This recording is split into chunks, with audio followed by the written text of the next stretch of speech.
I'm Mike. And I'm Drew.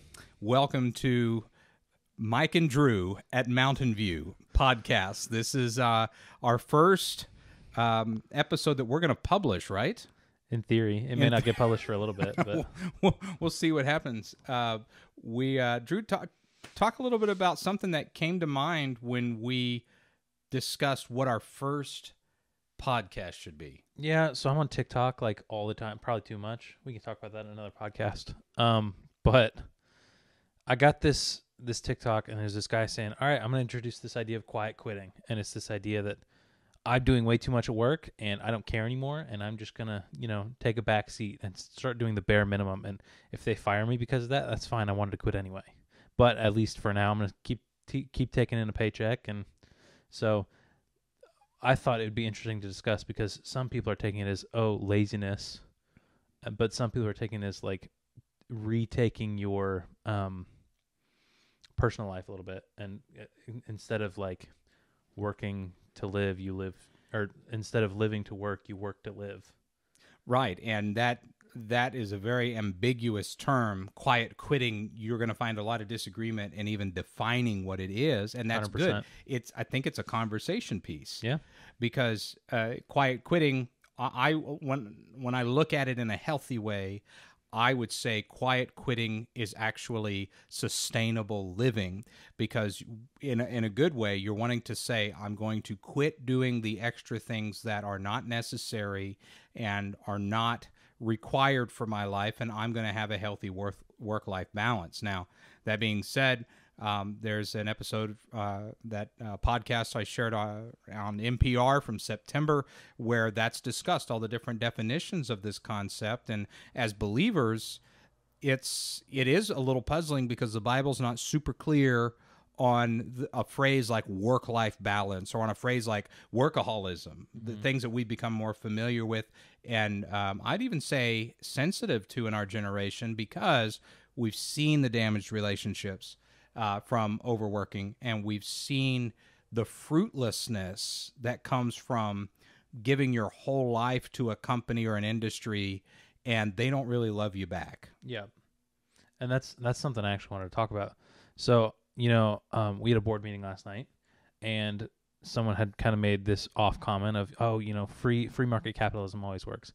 And you said, well, and you gave this exception. It's like, well, unless they start, cutting back on the quality of whatever we're purchasing.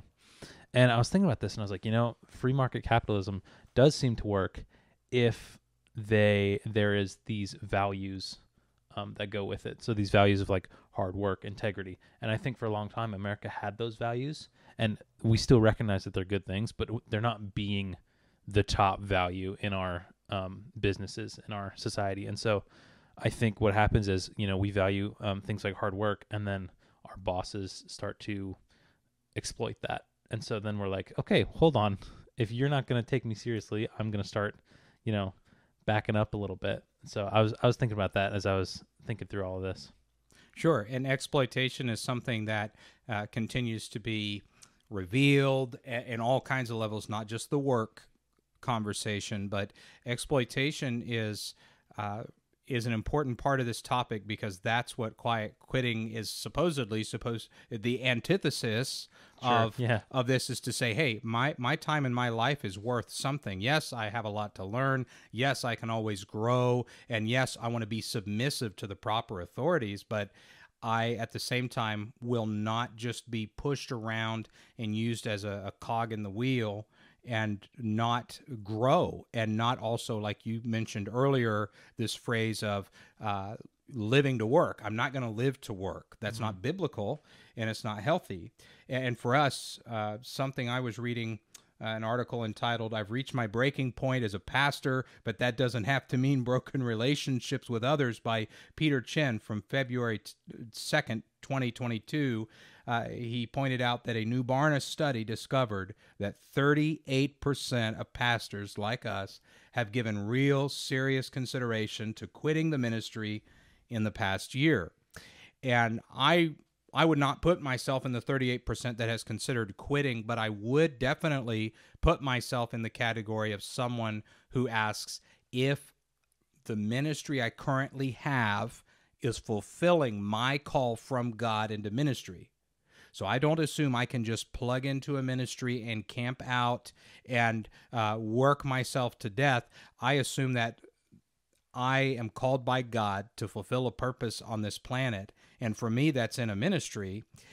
And so I'm always going to ask, am I fulfilling my calling? Mm-hmm. I'm not just going to assume that because I have a church, that is the church I must always be at. I have never assumed that. And I've learned that from ministers who've been in ministry for decades and leaders of companies who've worked for decades and said, hey, you need to follow what you're called to do. And it's worth quitting a job to raise a healthy family. Absolutely. Yeah, that's something I've always respected about you. This, like, you always have held on to your job with an open hand, like ready to give it up if that's what the Lord tells you to do. You know, you're ready to go wherever you are called. And I'd be really sad if you left, but I would also understand. Like, I know that you are very aware that this is not where you are. Well, right now it's where you're meant to be, but it may not always be the case. And so that's just something I've always respected about you. Well, and something, Drew, I appreciate that. Something that you shared that we both heard at Johnson was we were taught by a lot of our professors, men and women of faith, who poured into us this truth that we need to avoid burnout mm-hmm. by taking days off. You might call it Sabbath, whatever it is you want to say. You might call it life boundaries. You might call it work-life balance, all very important terms with different teachings that we've learned the hard way. And I personally learned the hard way. And what I've appreciated about you and Hannah both is as you've come into full-time ministry in a way, even though you're part-time with the church. We know there's no such thing as part-time ministry when you're on staff. In reality, you guys are diving into relationships first at the church. And that's huge because you want to learn the job and the tasks and all of this, and you're open to that. But what I think is important is that you and I both are listening to the people around us at this church, leadership and congregation. More important than that, listening to our families and what they see in us and concerns they have or encouragements they have. And ultimately, the most important, I really believe both of us are listening to what God is encouraging us to do. And then we can bring that into these other areas, because I don't have a need for quiet quitting, but I would also tell you, I don't know if I have it in me to quiet quit. I don't know. You know, my wife's the same way. If we were talking about, what happens if you get pregnant? Like, I kind of had this thought that, for the last, couple weeks of her pregnancy, she'll probably just sit around the house. And I was prepared for that. And she's like, what are you talking about? I get so bored. And I was like, oh, yeah, I guess that makes sense. You would be really bored if you sat around for 2 weeks. Some people are not made to quiet quit. But the quiet quitting, I'll just say this, we've definitely heard it as an insult, and there is an assumption, and I will tell you, I have seen it, that before this became a term and a thing, trending, if you will, you and I both have I've witnessed employees in businesses who are already doing the bare minimum and joking about it. Mm-hmm. And the problem with that is a lot of times coworkers have to pick up the slack, and all you got to do is that's something else I want to talk about. We both worked at Cracker Barrel. At Cracker Barrel, I can't just decide to take a day off work, because that screws over the rest of the cooking team. It's not that the managers who I'm really mad at, it's not that they get stuck with it. It's my coworkers who, my equals. And so in situations like that, I can't just give up, because it doesn't actually, it doesn't actually hurt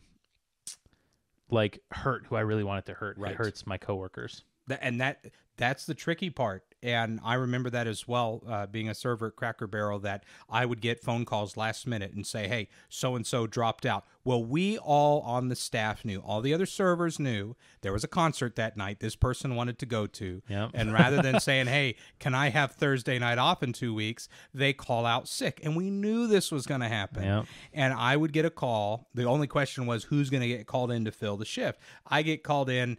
I'm full-time college student, minister at a church, working on the maintenance crew at Johnson. I'm barely keeping it together, and I will get the call that says, Mike Jones, will you fill in the closing shift tonight? Because they know Mike Jones has a wife and 2 kids, and he's going to come out here. He's going to speed out here in his little red car, and he's going to do the shift. And I would do it. And a part of that is a workaholism issue that it would be easier to laugh at if it didn't cause so many health issues and relational issues, but that's how it works. The coworkers that do struggle with workaholism or are in desperate financial situations, right.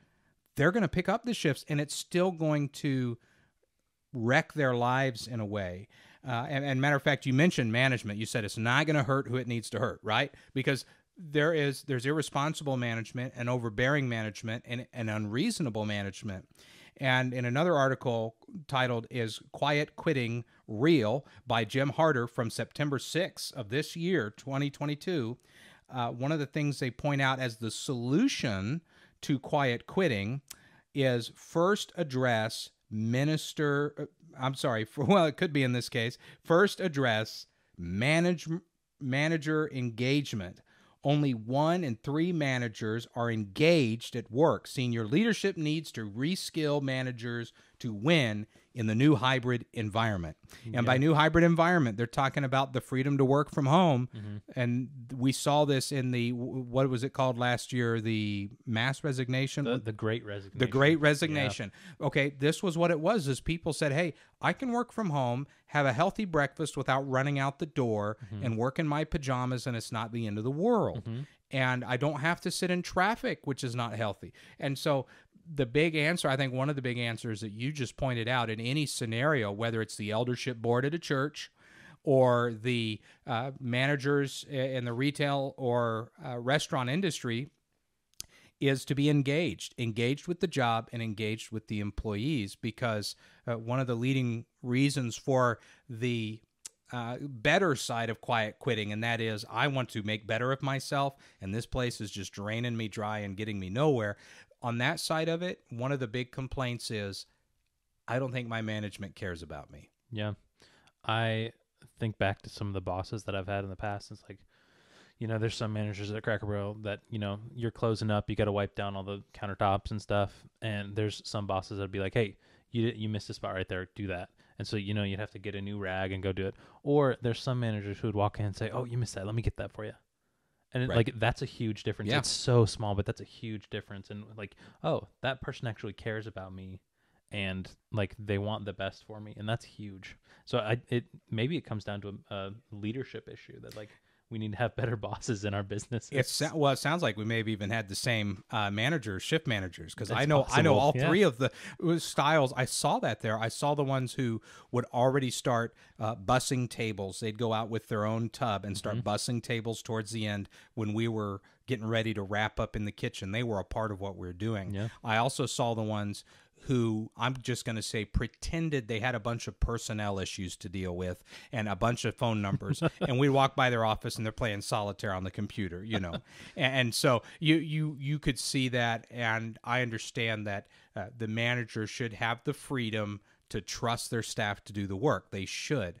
But if we're talking about what should or should not be, it should also be that when you hire somebody, you trust them to do their job well enough that you don't micromanage and force petty issues that lead to that overbearing micromanagement that leads to the overwhelming desire to quit because there's nothing fruitful happening. So I do want to make clear in this podcast that, Mike and Drew at Mountain View, one of the reasons we can even discuss this is because we are representing Mountain View Church of Christ right now, and we shared a pilot podcast with the church leadership team, and we got their full support. And a part of that is because neither of us are quiet quitting, and neither of us are feeling overwhelmed with petty things. There is a lot that happens here. There's a lot of last minute things that happen that can be overwhelming and stressful, but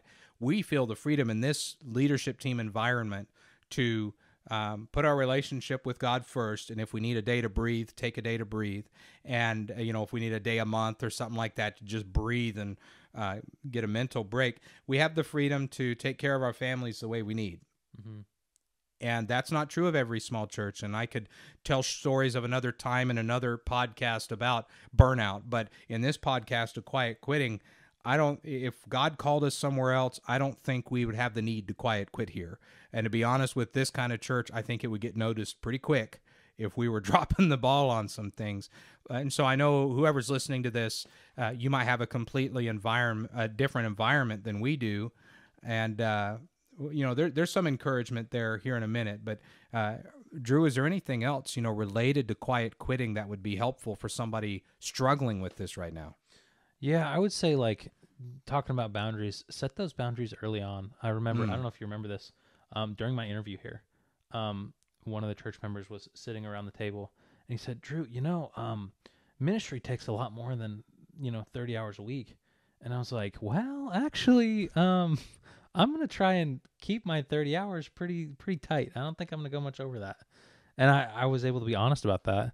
And I think he was kind of surprised that I said that, but it's worked out so far. So good so far. So, yes, because that is something that you see is the willingness, it seems like a well-motivated willingness to go above and beyond, but that's not always a blessed thing. Right. And that is one thing I would say as I was reading some articles in scriptures about the idea of working hard and diligence and keeping your word and, being basically everything that's the opposite of lazy, everything that's the opposite of unnecessarily disappointing someone and letting them down or stealing your salary from a place that's trusting you to do a job. I kept coming across this thought. And that's in Matthew chapter 5, verse 37. Jesus is preaching the Sermon on the Mount, and he gets towards the end, and he's talking about oaths in Matthew chapter 5, 33 through 37, and he sums it up this way.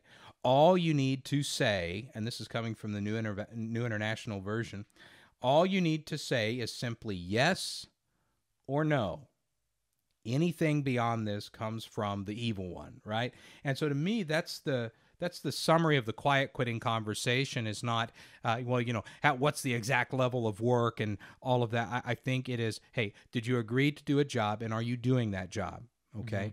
Now, I know even at this church, every church I've been at, there's this moment where I will acknowledge and say, hey, I have 17 or 20 distinct different tasks I'm doing for this church. I don't just mean an event. I mean, it requires a skill set for counseling, bereavement, officiating weddings, officiating funerals, sermons, teaching, and you just start adding to that list. And it's not to say, hey, I need help, although that's sometimes the case. It's for me to say, hey, this is going beyond what you hired me to do. Right. And there is at some point a joke, well, or as the job description or as the job changes or as the need arises. And that's funny until you are having heart conditions at a young age, you don't see your kids grow up, and then it's not funny anymore. Right. Because you just kept getting into it and never were willing to say, hey, let's go and train somebody else to do this. So Matthew 5:37 is, let your yes be yes, let your no be no. And with quiet quitting, if you're going to quit, just say it. It's nasty, it's uncomfortable, it might put you in a vulnerable position, but you say, hey, I am no longer going to agree to do this job, and it will end on the 30 days or 60 days from now. Or, yes, I'm going to do this job, the job we agreed I would do, and I'm not going to do more than that. Yeah. Unless there's a new arrangement. And we have to be, by taking on more than what we agreed to do with our yes, we are often preventing other people who are ready to say yes. Yeah. Saying, here I am, Lord, send me. And they look in the path that God's called them to, and there I am trying to do everything.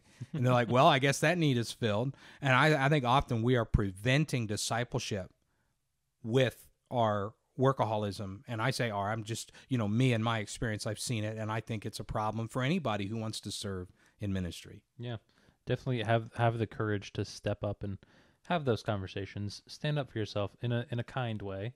But stand up for yourself and say, hey, this is where I'm at, and, be vulnerable and, be courageous about that conversation and be wise about it. Don't be dumb. That's rule one. Don't be dumb. Don't be dumb. I like that. Any youth, anything, you just rule one's don't be dumb.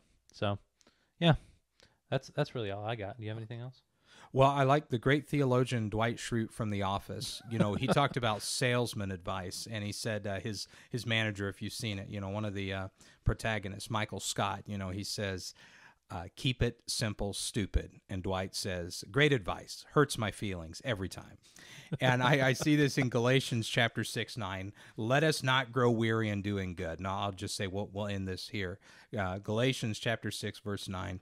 Let us not grow weary in doing good. And here the Apostle Paul's talking about the kind of work it takes to grow the kingdom, to be a godly man or woman in their household, or as a single person, as a leader in their community, the kind of pressure that can come with doing well. And the trick there, let us not grow weary in doing well, doesn't just mean generate and create energy in your mind and inspire and enthuse yourself. It just means also that sometimes means you're going to prune things off your list so that you don't grow weary, so that there is joy in it, because you're not overloaded. Yeah. You know, what are you called to do? In the, you know, when I was at Cracker Barrel, what I did best was a server. So I didn't do a lot of extra cross training, right? You know, I focused on being a server. I found one area so I could minister best as a server. Here in church, my ministry is best in the visitations and the type of pastoral sermons I try to offer. And I try to I do all the other stuff, but if I've got to say no to some things, I'm pruning off things that don't feed into the strengths and spiritual gifts God gave me, I would say, when I was born, and when I was born again, when I was saved. So just do not grow weary in doing good. If you need to, say no to some good things to say yes to some better things. Yeah, because God will fulfill those needs, even Yes. if it's not through you, and that's okay. That's right. That's right. The world will not just fall apart? No, you're not the center of the world. Oh, man. Man, Sorry. I don't No, but that's true. That's a beautiful reminder to remember that Christ is the head of the church. Yeah. And he's going to get things done, and he needs his whole body. Yeah. Wow.